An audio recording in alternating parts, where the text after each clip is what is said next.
আসসালামু আলাইকুম, কেমন আছেন সবাই? আশা করি অনেক ভালো আছেন। তো দেখেন আরেকটা ভিডিও নিয়ে আসলাম। এই যে এইখানে কিন্তু লাল শাক লাগাইছি। আসলে লাল শাক এখন ছোট ছোট, বড় হবে। যখন বড় হবে তখন দেখাবো আপনাদের। এই যে দেখেন, এখানে কিন্তু ছোট ছোট লাল শাক, ঠিক আছে।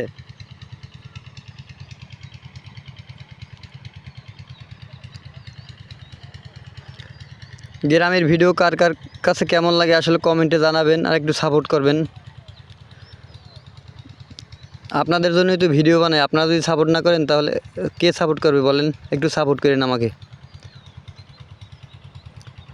এই যে এইখানে এই লাল শাক বড় হলে লাল শাকের ভিডিও দিব আবার আপনাদের কাছে। এইখানে দেখেন লাউ শাক আছে, পাশে ধান আছে, ধান বড় হয়ে গেছে। ধান যখন কাটবে তখন আবার ভিডিও দেব আপনাদের মাঝে। তো সবাই ভালো থাকবেন। আসসালামু আলাইকুম।